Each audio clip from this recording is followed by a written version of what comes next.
Saya lihat mah permasalahan tuh itu dikembali di lahan ya. Distribusi lahan, Mang. Reformasi agraria, bahwa peternakan itu berhak punya landasan ekosistem. Mudah-mudahan didengar sama negara. Ya balik lagi ke konsep perencanaan kan ya. Perencanaan itu menyiapkan segala sesuatu dari mulai kandang ideal, terus bahan baku ideal, bakalan ternak, terus kemudian fasilitas pendukung untuk dapat sapi. Untuk dapat sapi. Masalahnya kan bukan masalah sapi ada tidak. Sapi mah selalu ada, cuma berapa importnya itu. Memang lamun saya datang narasumber teh sok jadi demam panggung.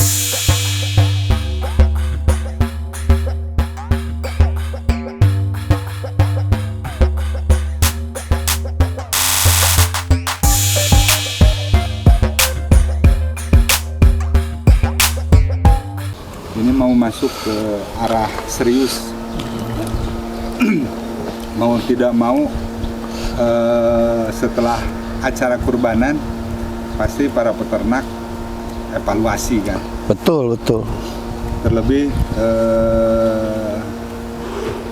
evaluasi di bidang yang krusial, yang makan banyak porsi di produksi ternak. Iya. Berarti di pakan ya Kak. Iya. Setelah bakalan ya pakan. Pasti harus menjadi titik perhatian. Yang kedua pakan lagi. Pakan lagi, ketiga pakan lagi.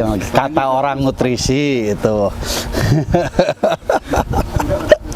Tapi kata orang tingkah laku, ya saya kesejahteraan, kenyamanan, kalung pakan. ya semuanya juga punya peranan lah. Kita tidak boleh mengignore, tetapi kita harus bersinergis.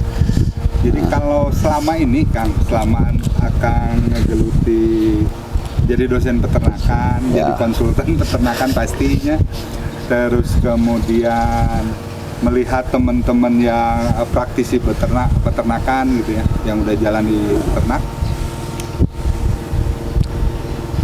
Permasalahan naon sih nu sering muncul kan? Ya permasalahan itu ya tadi kalau kita ambil dari segala umum, yang pertama itu ya kita itu emang selalu kedodoran di pakan. Dalam bentuk apapun kita kedodoran di pakan. Banyak peternak-peternak tidak siap ketika mereka memelihara ternak, melihatnya ketika musim kemarau, karena rumput loba begitu. Ketika masuk ke musim hujan, ketika musim kemarau dia lihat rumput sudah mulai resah dan gelisah gitu. Kalau kata kita kan seangkatan ya, resah dan gelisah gitu, zamannya Obi Mesak dulu. Ya. Terus solusinya kan ini teh tiap tahun ketemu dan udah mungkin puluhan tahun. Saya melihat begini, Om Pauji, sejak dunia mengenal namanya Fakultas Peternakan tahun 63, kan Fakultas Peternakan berdiri se-Indonesia itu kompak tahun 63. Dan kalau kita baca itu salah satunya sampai hari ini lucu kan, sampai hari ini berarti 63, sekarang 2021 gitu kan. Naik beak gitu ya, mau 70 tahun sekarang berarti 68 tahun. Kasus kalau kita baca di tinjauan pustaka itu juga gitu, kekurangan pakan. Jadi apa gitu yang jadi permasalahan? Intinya kan kita tidak konsen gitu bahwa itu adalah permasalahan kita gitu. Coba dengan sebab 70 tahun seperti ini, ya kita harus mulai lah. Sekarang kan kita menariknya sekarang di generasi milenial ini, peternak-peternak itu mulai dimasuki oleh level-level sarjana. Nah ini yang menarik kekiniannya sekarang. Beda zaman dulu ketika kita baru masuk, sarjana peternakan banyak diserap itu oleh levelnya menjadi PNS, dan ini sekarang di level grassroots-nya sekarang udah mulai masuk ke level-level sarjana gitu. Nah, dan di situ saya melihat bahwa sudah ada perhatian bagaimana mensuplai kebutuhan pakan, bagaimana akhirnya Tadi saya melihat banyak adik-adik kita sudah memperhitungkan bahwa ini jangan sampai terjadi dalam sistem usaha saya gitu. Nah, itu yang perbedaannya ya antara yang milenial atau yang sekarang generasi muda ini jangan sampai terjadi di usaha saya gitu. Terjadi kekurangan pakan ya baik secara kuantiti maupun secara quality. Nah, ini menarik buat saya. Dan begitupun ketika petani yang tadinya mungkin yang belum orientasinya belum ekonomi, itu tidak terlihat. Tapi sekarang juga lihat mulai ketika sapi, domba atau apapun udah menggeliat menjadi core-nya dia, core usahanya. Ini melihat saya banyak petani sudah memperhatikan ini gitu. Ketika kan mereka dulu 1, 2, 3 ya tidak pernah memperhatikan tuh kekurangan dan sebagainya gitu. Tapi sekarang sudah hitung-hitungan ekonomi, mereka sudah mulailah memperhitungkan seperti itu. Sebetulnya Kang di sore ini lengkap gitu. Ada pelaku usaha peternakan yang sudah lama, Kang Beben. Iya. Maka di haturan linggih. Sini Om duduk. Ini ngegarap peternakan teh semenjak dia kuliah malah. Iya, saya tahu lah. Timimiti borojol gitu kan. Saat itu teh seniornya teh. Sampai kan main ke RPH, terus kemudian bangun kandang sendiri, terus bangun peternakan sendiri lah pada intinya mah. Tapi memang beliau juga kalau tadi cerita-cerita mah di bawah di gudang, masalah tetap bati ipis karena di efisiensi gitu kan. Betul. Ya walaupun beliau sekarang sudah ngelangkah di mulai nanam bahan makanan ternak ya, mulai rumput. Hijauan di sini tuh sebetulnya hijauan tuh ada 4 macam yang ada teh. Ada king race, ada odot, ada naon teh Kang Ben? Jagung kamari mah. Oh, pakcong, terus jagung tebon ya. Nah, mungkin dari seperti itu yang dilakukan Kang Beben, bagaimana dampaknya ke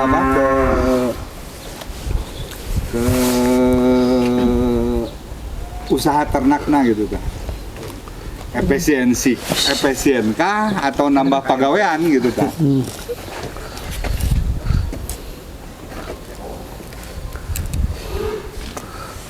Dampaknya untuk usaha peternakan sendiri setelah saya pelajari dan rasakan bahan baku impor terutama untuk konsentrat dan segala macam sumber protein lah ya, sumber serat juga, peningkatan harga yang cukup signifikan. Setuju kan? Dalam 1 tahun terakhir.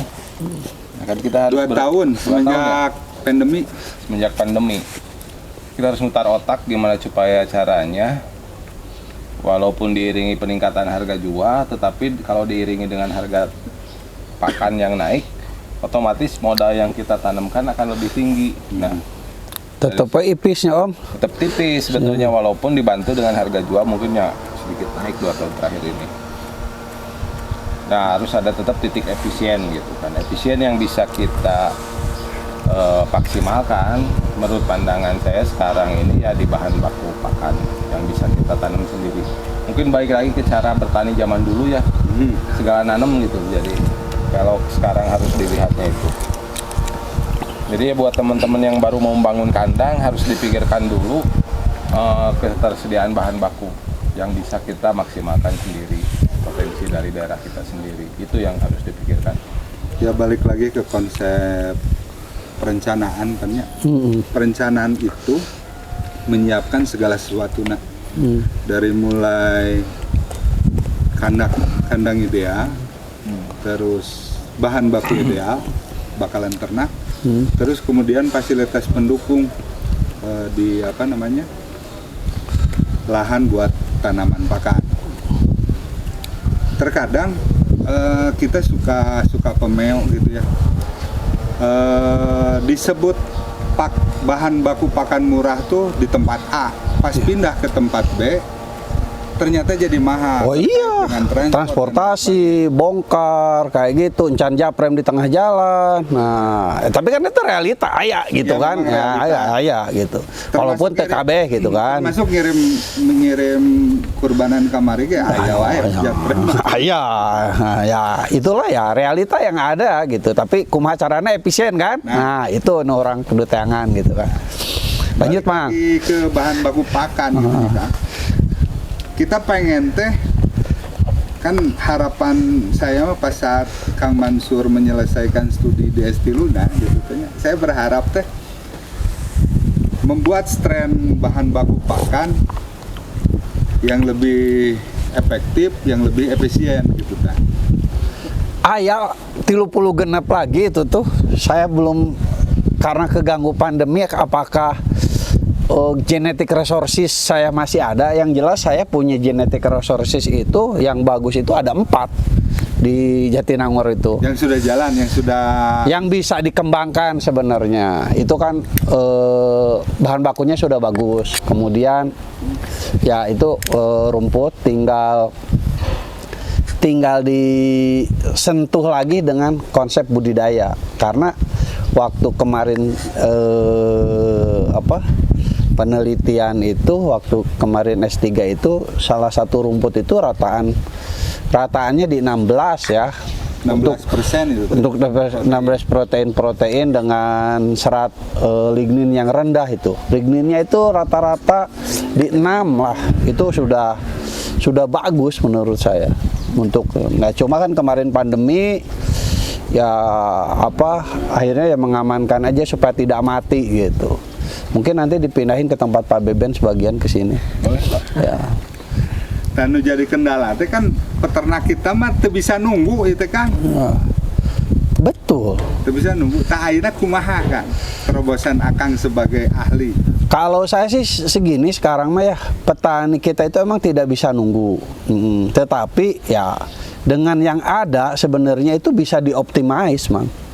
Gitu. Bisa yang ada itu bisa dioptimalkan gitu. Contohnya sekarang gini, kita terima aja Gipen aja dulu rumput-rumput yang ada. Contohnya Pak Beben di sini, Om nanam berapa Om? 4 jenis kan? 4 jenis. Iya 4 jenis. Nah, mungkin di saat awal ini baru keluar paling juga sehektar pas panen pertama 20 ton panen mungkin ya. Mungkin tapi nanti ketika panen berikutnya sepanjang tadi teknik budidaya bagus, kemudian pemupukan optimal, air bagus, sudah. Karena kan kalau kita lihat konsep teori nih ya, konsep teori. Tanaman itu kan butuh air, butuh karbon, butuh nutrisi, kemudian dia butuh cahaya matahari. Nah, cahaya matahari dan karbon ini kan given. Artinya tekudu meuli lah. Nah, yang harus diusahakan kan cai. Karena kan cai musim hujan bisa, tapi kan ketika musim kemarau kayak gini kita harus melakukan import. Nah, harus terpaksa karena untuk membutuhkan 1 kg bahan kering itu di rumput itu setidaknya dia butuh 200 kg cai. Nah, jadi jangan heran ketika musim kemarau hujanna eueuh ya cair anu dek jadi bahan kering lagi gitu. Tah ayeuna kita cari beberapa rumput. Sekarang saya lihat mungkin sekarang itu mulai ada rumput yang tidak sebesar sampai dengan 200, mungkin di 1 kg bahan kering dia udah bisa butuh sekitar air untuk metabolisnya ya 150, 175 sudah oke sekarang. Nah, kedua air. Kedua pupuk. Pupuk kan tidak bisa berharap karena intinya ketika kita tidak panen nih. Nah, panen itu kan tidak langsung coba. Kita kan ngomongin protein kasar, bla bla bla bla untuk diinian, untuk jadikan nih. Begitu ngangkat pupuk dari tanah, itu kan sebenarnya kita ngegali N. Nah, berarti kalau kita tidak memasukkan kan berarti kita cheater gitu. Nitrogen, fosfor dan sebagainya gitu. Itu tidak bisa tidak ditambahkan, tetap harus ada gitu disampaikan. Nah, satu air, kemudian tadi pupuk yang bisa kita kelola gitu. Itu dulu. Karena kan tadi saya matahari, kita mah enak lah banyak. Kemudian CO2 banyak, udah. Tidak begitu menjadi persoalan gitu. Nah, kan kalau dilihat kandang ini kan sekarang teh sudah integrated semua ya, Kang. Adalah KB ya. Ya KB. Dimulai flashing kandang, ditampung, airnya bisa disiram ke kebun, ke tanaman langsung gitu. Nah, ini yang sudah merasakan kan Kang Beben, yang lain mah belum tentu yang integrated gitu nya. Cuman kayak di Lampung masih Andini GGL terus sudah integrated ya. Nah, yang dirasakan Kang Beben dengan skala Kang Beben sekarang ini gitu. Ya. Test case di Kurban Kang. Ya. Yang 5 bulan terakhir seiring dengan Kang Beben punya kebun. Pada dasarnya kan ini kebun juga baru. Pada dasarnya cuma dari segi stok hijauan relatif saya jauh berkurang penggunaan jerami. Tahun kemarin itu sampai kita keteteran jerami itu. Kadang supplier sehari cuma sanggup 1, kita butuh 2 mobil gitu. Mana musim kemarau lagi kemarin teh pas Idul Adha teh Kang. Sekarang malah mungkin 70% kita udah menggunakan hijauan sendiri dari hasil kebun sendiri gitu kan, di luar beli lah antara beli jagung sama atbon jagung sama jerami. Nah, ini yang saya rasakan cukup bermanfaatnya di sini. Cuma mungkin untuk efisiensi penanaman karena kemarin juga masih belajar tahap pembelajaran, tapi banyak yang belum dimaksimalkan. Tapi kan ini juga baru panen pertama gitu kan. Mungkin kalau saya taksir ini yang sudah berjalan itu per meternya itu baru dapat 4 kilo. 4 kilo, berarti masih bisa diimprove lagi lah setidaknya. Kalau kita bisa tadi, kita aja bisa bukan membuang lah ya. Kan sebenarnya konsepnya kan ketika tidak punya kebun kita kewalahan mencintainya omnya. Nah sekarang kalau kebun kita masuk nanti dengan ketutup seperti yang kemarin Akang sarankan, ini bisa besok mungkin panen kedua sudah 8 kilo. Panen kedua sudah 8 kilo, panen ketiga bisa naik 10. Dan yang penting tadi pupuknya itu kita jangan jadi orang yang licik gitu. Jadi begitu tadi panen, masukkan saja pupuk organiknya gitu. Jangan nanggung-nanggung Pak. Iya, jangan nanggung-nanggung, betul. Jadi pupuk organiknya jangan nanggung, masukkan saja pupuk organiknya. Terus satu, pupuk organik itu kalau ketika dia sudah pupuk organiknya sudah diaplikasikan dan ada cacing, itu aman. Yang takut itu ketika cacingnya belum jadi aplikasikan. Nah, itu agak aman, agak empot-empotan gitu. Apalagi kan kayak segini sudah di kandang lama, si termopiliknya sudah selesai, tinggal masuk ke landai, masuk ke sana cacingnya sudah jadi. Jadi secara hitung-hitungan dengan kondisi integrated gini, Kang Ben bisa mangkas operasional seberapa persen dah?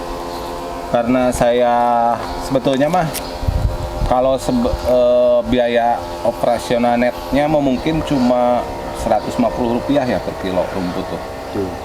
Rp150 ya kan, dari tadinya kita beli rumput itu bisa sampai 500 lah ya. Berarti kan sebetulnya kita memangkas Rp350 ya. Kalau rata-rata kita kasih produksi 5 kilo aja ya minimalnya untuk sapi potong ini, berarti kan 5 kali 350 berapa? 7.750. 400 lah. 400 kali 5-nya 2.000 nya. Ya. Atau diturunkan lah 1.500 emangnya. 1.500 per ekor. Per ekor per hari kan? Kalau kita punya sapi mungkin 200 ekor kan lumayan gitu. Hitungannya lumayan. Ya. Kalau kita punya 1.000 lah. 1.000 gitu ya. Tapi kan effort-nya ya kudu ngayaan lahan terus. Nah, itu yang jadi kendalanya. Mungkin satu sisi ya kebetulan saya ada lahan samping kandang, itu lebih mudah. Tapi untuk petani yang mungkin agak kesulitan, ini yang jadi permasalahan kan. Ya. Petani yang nggak punya lahan gitu kan, Nah itu yang harus kita pikirkan bersama juga. Iya. Ya ini kan salah satu-satunya orang pertanian yang tidak punya pendekatan ekologi itu peternakan kan. Tanaman punya, padi, sawah punya, kebun. Peternakan nggak ada kebun rumput gitu. Kita lihat spesifiknya. Mari kita bareng-bareng gitu kan, kan bahwa rumput juga perlu ekosistem gitu. Ekosistemnya yang namanya lahan itu perlu gitu, perlu untuk landnya sebagai pijakan itu perlu diadakan gitu ya. Mangga nanti itu kan urusan pemerintah ya. Sebenarnya bukan ini sih apa? Kalau lihat petani juga terkadang mereka berpikiran menanam padi lebih menguntungkan gitu kan daripada rumput. Ya. Tapi setelah saya hitung sebetulnya menguntungkan menanam rumput kalau kita kepunya ternak. Ini harus diedit Om. Asli nah gitu kan. Sebenarnya kalau ada punya ternaknya ya, ini obrolan kita ya. Kalau kita punya ternaknya, kemudian punya sawah, mending nanam rumput, Ya. karena keuntungannya lebih besar. Tapi kalau kita tidak punya ternaknya, emang agak susah ya Om ya gitu ya. Tapi kalau di Jawa Barat sendiri dengan kebutuhan rumput yang tinggi, misalnya perusahaan-perusahaan besar banyak kan, Ya. mereka juga tidak punya lahan yang maksimal gitu kan untuk mencukupi sendiri. Itu ada penerimaan pembelian rumput kan, seperti di sawit lah, udah budidaya kan nanam rumput. Sawit budidaya. Itu udah lumayan mereka pendapatannya gitu kan. Itu lahan-lahan yang misalnya jangan bicara lahan sawah lah, Lahan-lahan tidur lah ya, Ya. bisa kita maksimalkan.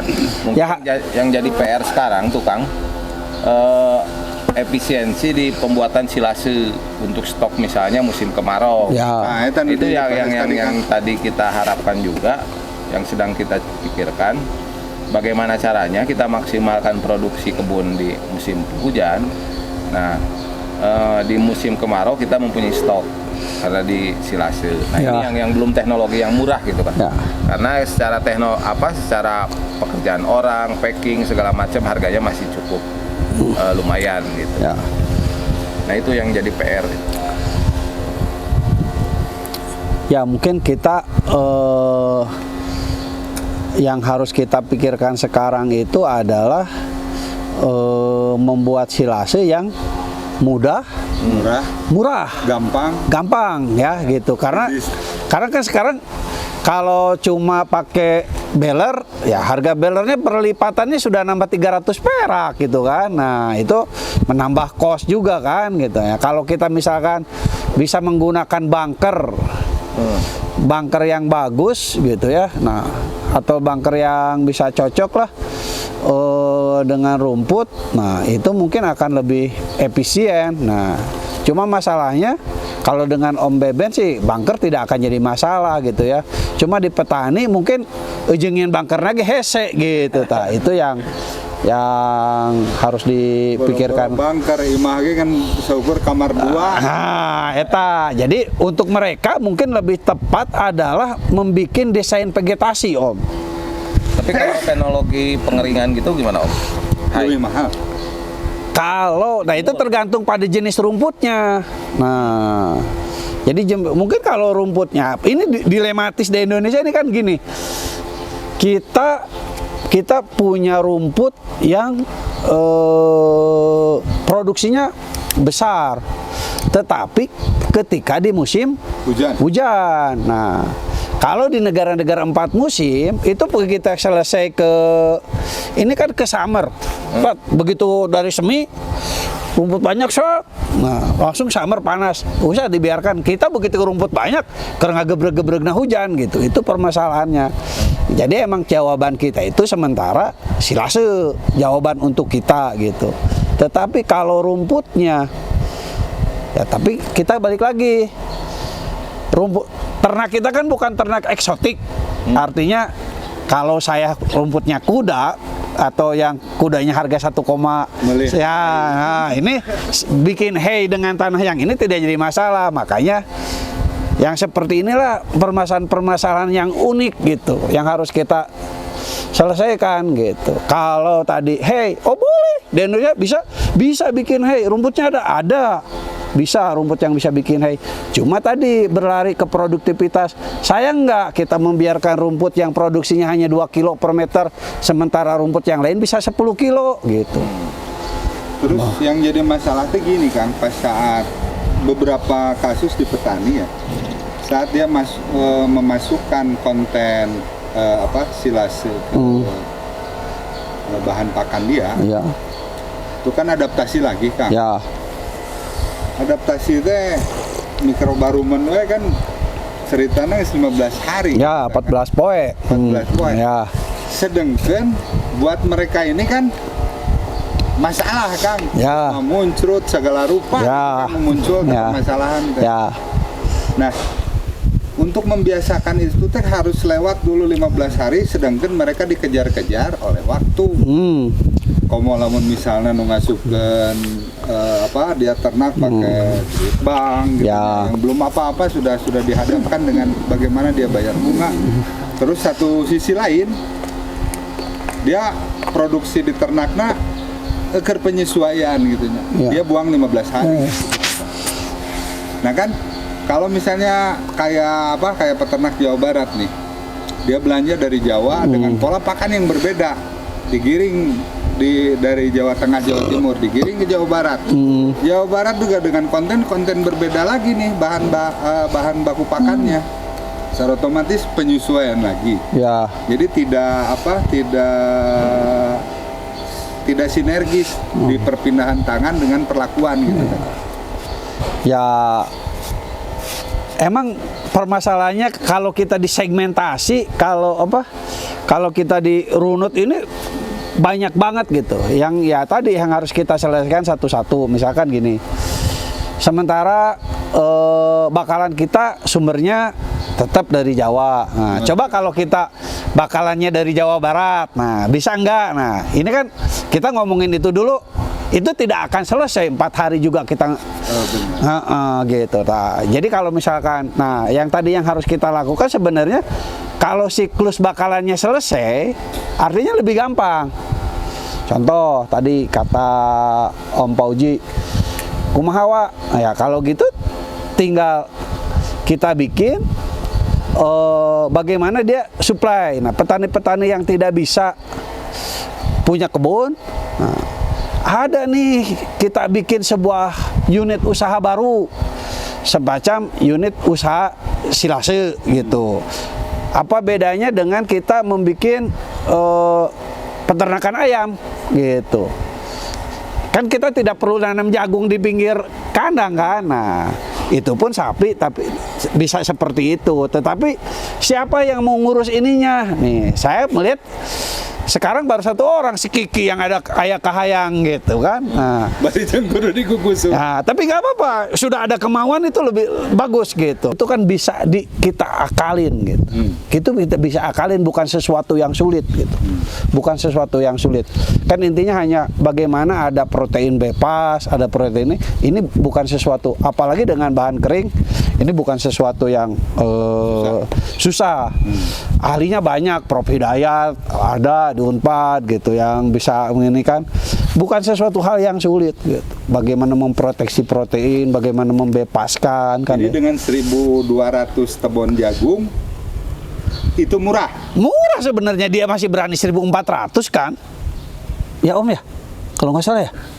Iya 1.400 masih berani. Sebenarnya murah ketika kalau kita ada keberanian untuk itu. Eta masih katut. Nah, kan si Om Beben oge boga sapi perah ya. Dengan aya konsentrat terus ditambah tebon, kamari kumaha Kang? Itu nggak efektif. Tuh, iya geus aya negasi deui Kang. Ya secara produktivitas dengan biayanya ya mungkin secara genetik juga berpengaruh gitu kan.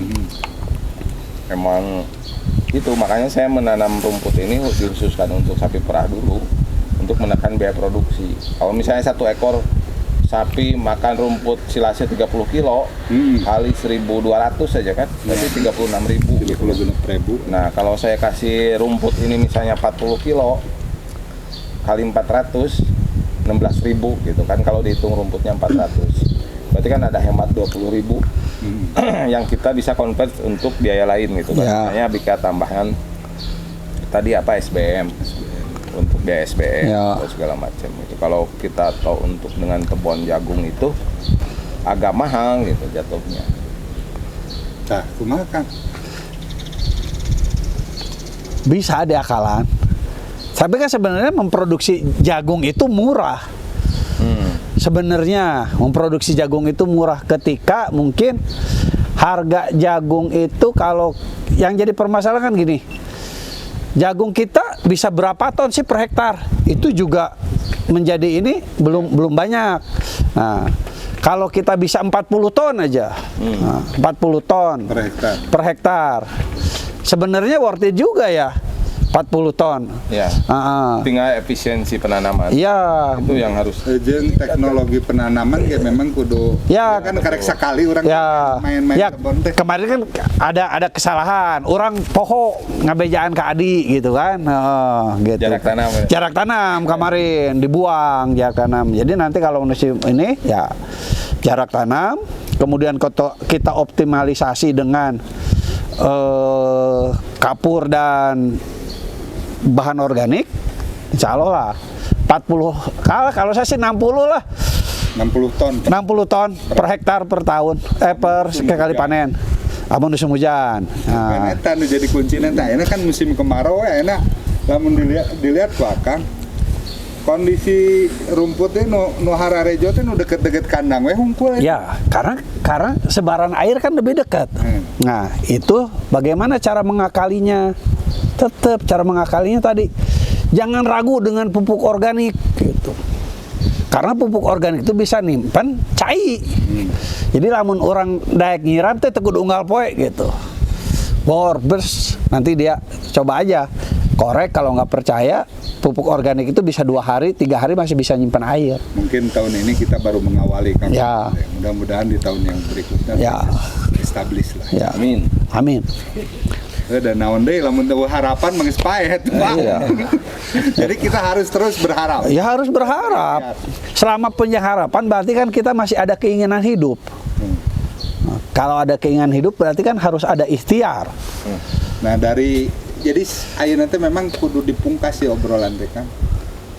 Ya permasalahan teman-teman yang beternak nu skala 50 ke handap. Ya. Karena itu nu jadi masalah teh kan. Ya. Terlebih sekarang kan tahun ieu Sapi potong apa sapi perah? perah dan potong ya. Teh. Oh, ya. Perah dan potong. Tahun ieu anu sapi potong ngalami kenaikan harga nu signifikan. Ya. Terus kemudian otomatis harga di pasar oke naik. Ya. Itu teh dengan kenaikan itu tidak ada yang bahagia Kang sebenarnya mah Kang. Bandar teu bahagia, peternak teu bahagia aja.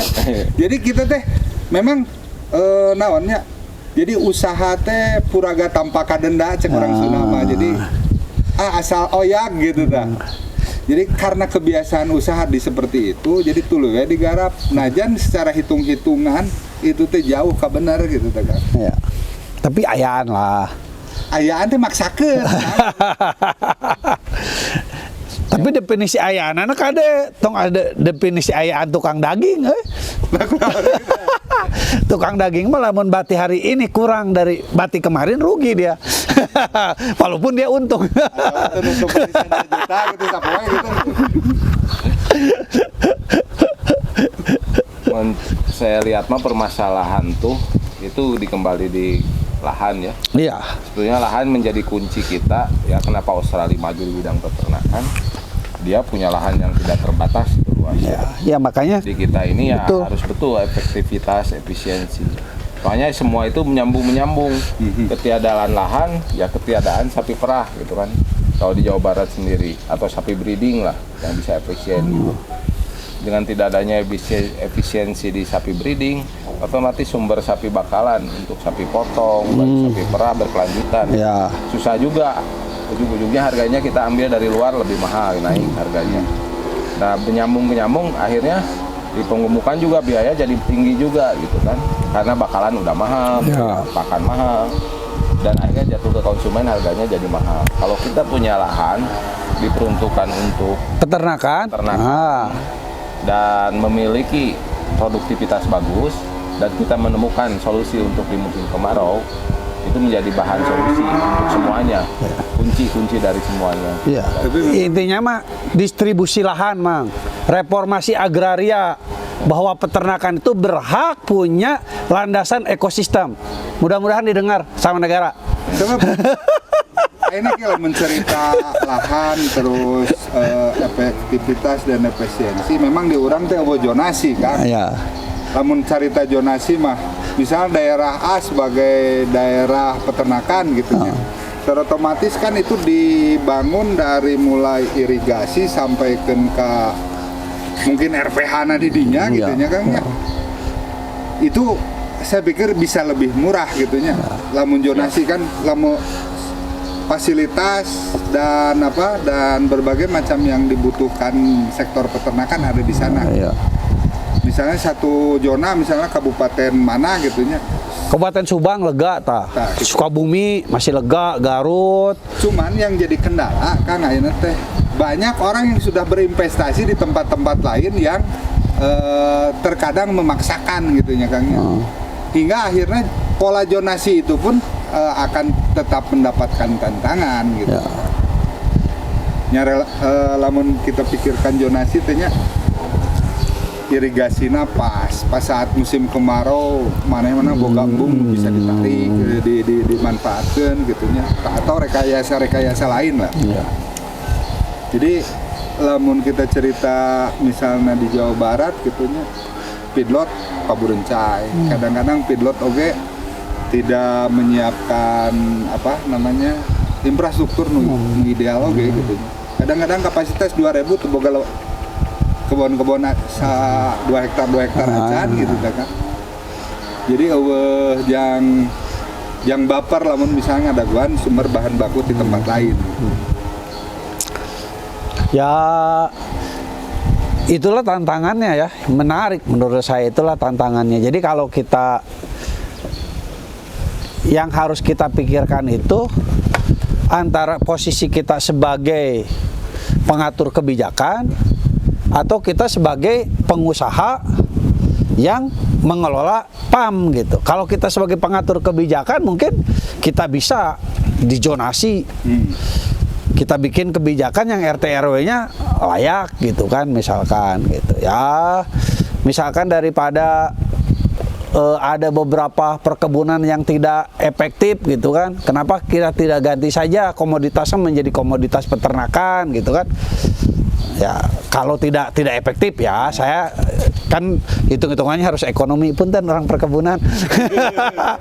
Ya, kalau tidak efektif ya ganti sama peternakan gitu. Yang lebih bisa lebih efisien gitu.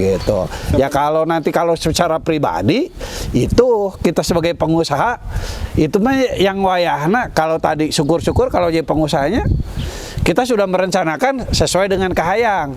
Gitu. Begitu kahayang aya lahan ke saya bla bla, tinggal bereksersis duit aya gitu. Nah, sebagai pengusaha tadi ya makin keras berpikirnya bagaimana caranya PAM saya kudu bisa sustain gitu berenya Om ya. Betul. Iya, kan baheula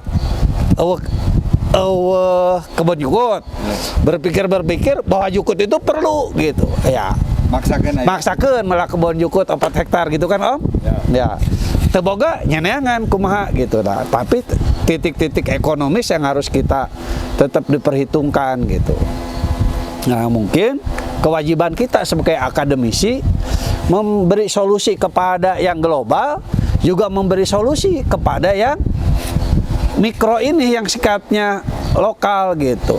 Nah, itu mungkin yang harus dilakukan. Cuma tadi kata lancik saya Kang Heri Aki, apakah kita sebagai akademisi asik dengan dunianya, nu global henteu, anu mikro henteu, itu yang berbahaya gitu. Autis berarti. Alienisasi gitu, mengalien diri sendiri gitu. Nah, itu yang nggak boleh gitu. Intinya tetap tadi tukang ulin, lamun ulin orang nyawa permasalahan loba gitu. Ngan bisa ngagawean penelitian da loba teuing gitu. Bikeun ka adi gitu. Ya memang dari obrolan ini teh ada spot nu paling menarik tadinya Kang ya, anu terkait dengan bahasan kita tentang tebon. Bahwa tebon itu dengan harga segitu teh worth it gitu nya. Bisa menggantikan dage tahu, dianggap non selama ini teh dewa penolong jam peternakan sapi perah mah dage tahu Kang. Ya. Tadi mang ada sesuatu yang kita salah memberikan penyuluhan gitu. Cek saya gitu.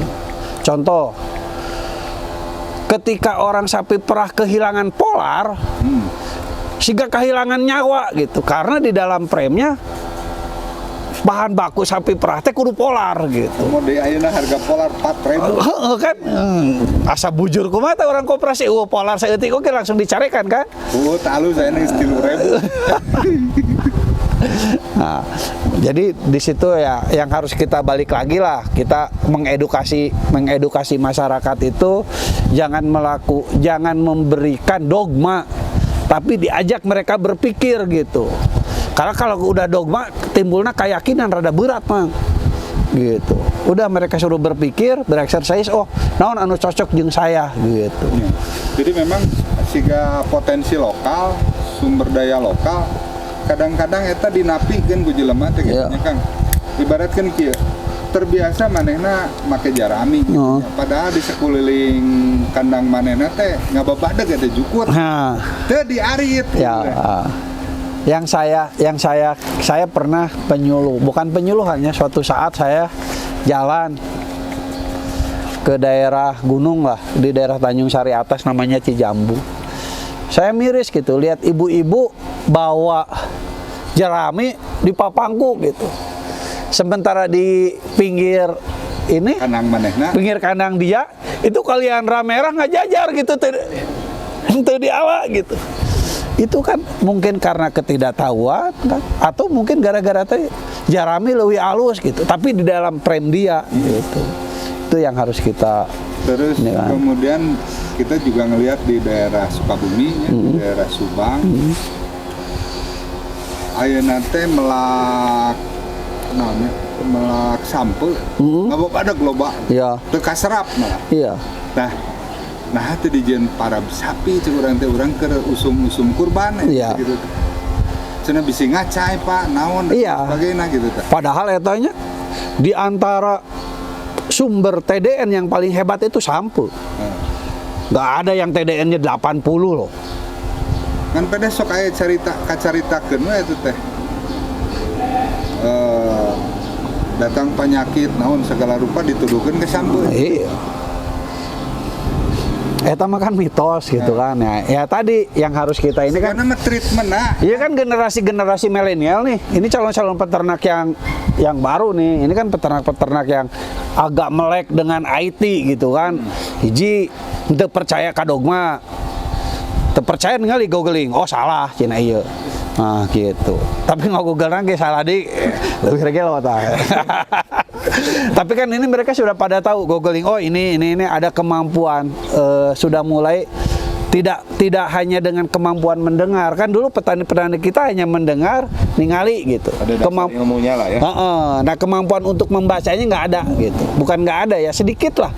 Nah sekarang nih generasi mereka peternak, si abang, geus iya walaupun dia baru mau masuk nanti, parah mah kudu iya. Dosen anu karak bahan bakuna karaknya bisa eleh monehanan gitu. Jadi memang nu balik deui kana sampel. Memang penyuluhan untuk treatment siga nama Kang memang lewat acara seperti itu ya mungkin ke depan gitunya kita bakal ngagarap treatment sampel nu ideal kumaha sih? Harusnya kita itu bertahap gitu. Jadi kita ngomongin naon di mana gitu. Kayak tinggal ya kan tadi ini kan pembukaan ya. Ya pembukaan, siapa tahu nanti kita bisa lebih banyak kita bikin beternak itu harus menjadi sesuatu yang menyenangkan, mudah, Pak. Ya menyenangkan, mudah gitu kan, menyenangkan, mudah. Nah, mudah, jadi semua orang bisa gitu. Nah, Non bedana cenah atuh kudu sakola beda. Mun sakola rada mikir gitu kan gitu. Nah. Izin bertanya Pak. Oh iya boleh Bang, anjir calon mahasiswa. Geus jadi geus boga NPM dia geus jadi mahasiswa urang enak.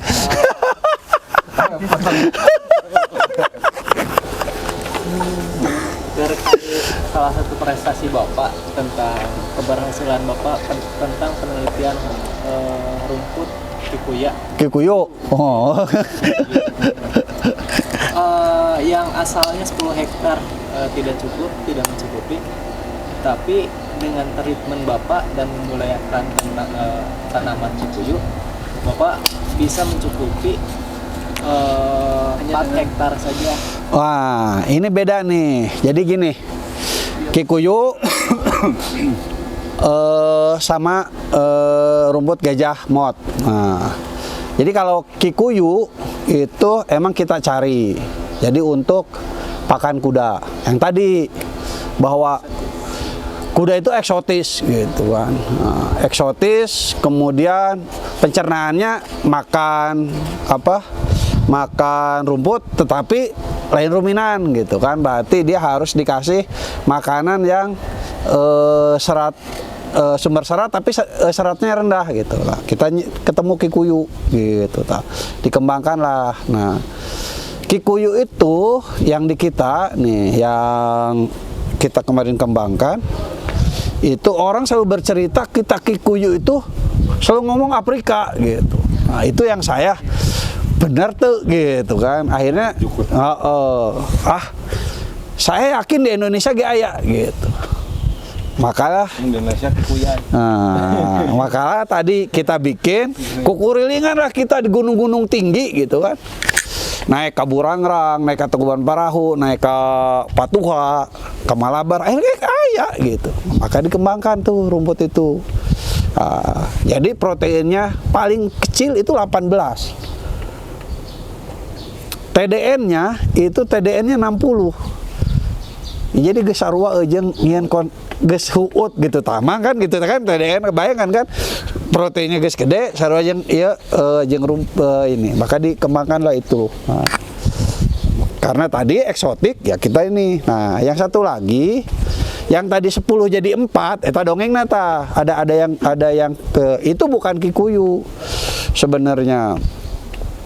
Jadi ketika kita datang, jadi rumput itu kita punya rumput gajah klasik. Dulu rumput gajah Hawaii dan Afrika, gitu kan. Terus begitu ini cek saya, oh ini kan yang barab kuda, gitu. Di bereta, seratnya gede teuing. Pasti penyakitnya kolik. Oh, langsung kan, begitu saya cerita kolik, langsung disantok, emang betul kan. Nah, permasalahan kuda di yang ini punya kan sama kuda negara kan, sampailah ke setnek gitu kan. Kalau pae hiji gitu kan sampai ke setnek kan jelema pae ribuan tuh nepi ka setnek kan, kuda pae hiji nepi ka setnek tuh. Kalau kudanya kavalleri sama kudanya di perusahaan beda. Nah, gitu. Nah, makanya udah kita bikinkan gitu. Kita bikinkan itunya parabnya yang bagus. Akhirnya kita pilihlah rumput yang kira-kira produksinya bagus, kita sentuh. Ini cocok, makanya kita kemarin gunakanlah rumput gajah mot gitu. Menanglah rumput gajah mot gitu. Ya, yang tadinya cuma 10 hektar itu cukup. Begitu kita rubah sistem budidayanya 4 hektar cukup. Karena 1 meter teh geus 15 kilo. Nah, gitu. Nah, 15 kilo sementara kan rumput gajah yang biasa semeter baru 45 kilo kan. Nah, ini jadi 15 kilo. Yang paling dasar lagi musim ini bisa sampai dengan 26. Gitu, Bang. Nah, jadi kalau kita intinya cuma satu sih sebenarnya. Kalau rumput juga ada zona nyamannya. Gitu. Bikinlah tanaman itu ada pada zona nyamannya gitu. Berekspresi lah. Zona nyaman tadi 5. Oksigen, CO, kemudian cahaya matahari, cahaya hara. Sudah di manage dengan bagus. Nah, dari 5 itu ya yang berat kan memanagenya. Nah, ini memanage ini butuh perlakuan yang berbeda, butuh kenyamanan yang berbeda. Gitu. Itu yang dilakukan. Gitu. Jadi sebelum kesini tuh tadi teh aya PR di peternak. Jadi dia teh punya bahan baku singkong. 4% TDN 80 kan. Guru kan geus nepi ka dinya tah peternak udahnya 4% protein, TDN 80. Tapi nah cenah pas diaplikasikeun kurang sapi teh ngararacai, terus kemudian BOA muncul, terus awak teu menyat-menyat, Ya. kudu dikumahakeun ieu, geus dikeuman, geus dipermentasi. Kayak orang tanyakan ke guru orang gitu tentang tadi teh. Anjir. Jadi kieu mang.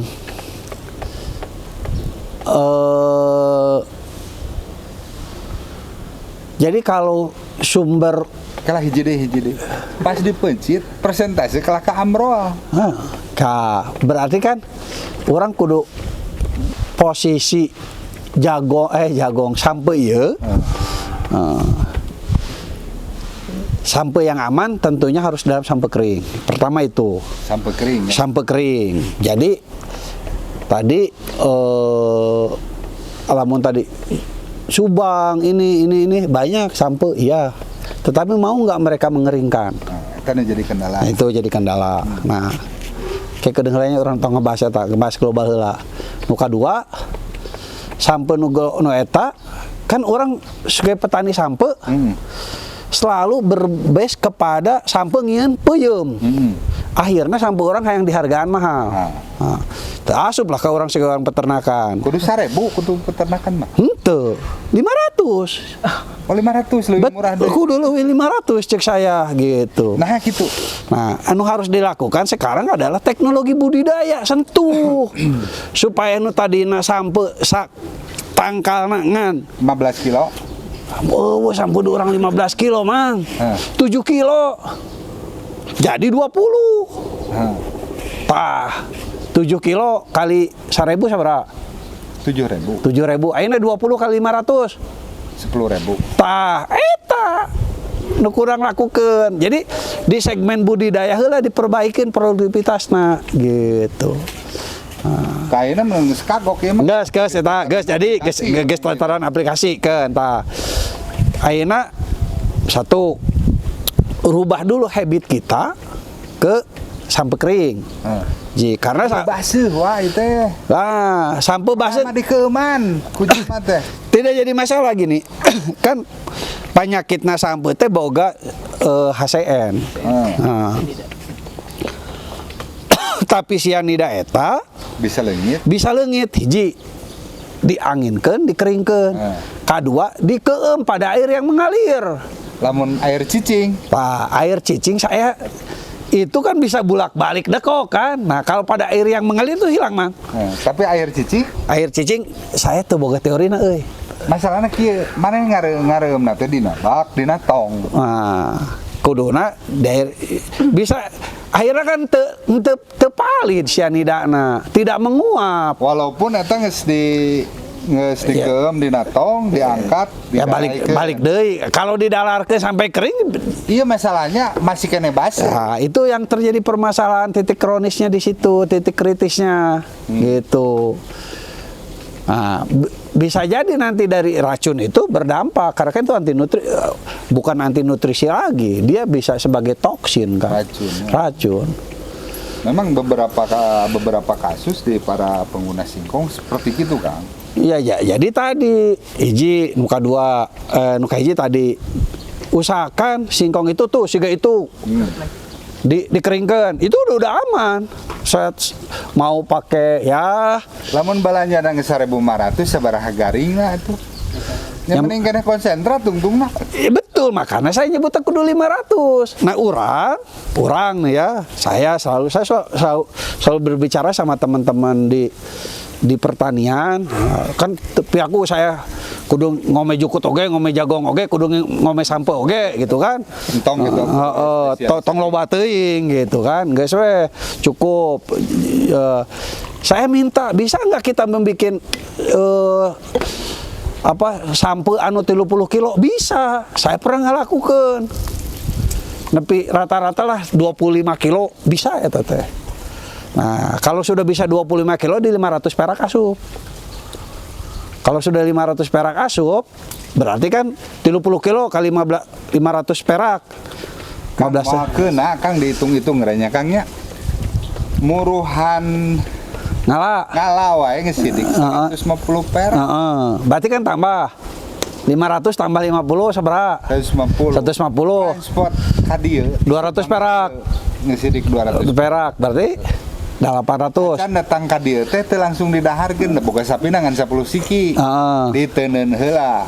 4 poe, 5 poe geus hararideung. Nah, tadi. Jadi begitu datang ininya ngalah dan sebagainya chopper harus nanon oge tadi akan efisien ketika main mesin bermain. Nah, orang teh kan ayeuna pika ayeuna lamun tenaga kokod mah da ngan syukur 50 kilo. 50 kilo. Bagaimana ayeuna supaya ngieun gaplek? Sajam geus 5 ton. Da kudu mesin, kudu mekanisasi jawabanana teu bisa. Ngajual gaplek we 2 kilo. Urang neken-neken harga 18 eta mah teu berbudi luhur cenah. Ini kan sebenarnya kalau kita lihat kita bisa memberdayakan berbagai macam. Selevelnya Om Beben saja mungkin gaplek itu kan bisa 30%-nya di dalam ransung. Taruhlah dia habis berapa, kita bisa berapa hektar petani sampai yang bisa kita berdayakan sebenarnya. Cuma tadi ngeling-ngeling ininya ada enggak gitu. Harga itu jeung satu sama lain teh walaupun geus dibacakeun ku urang angka-angkana tetap ke angkana kudu 1.500 tepikeun ka gudang. Ya karena tadi berat mun 1.500 mah 500 lah berarti 500 800 nepi ka gudang. 800 tepi ka gudang teh nilainya teh 2.200. Tuh. Kan eta kan.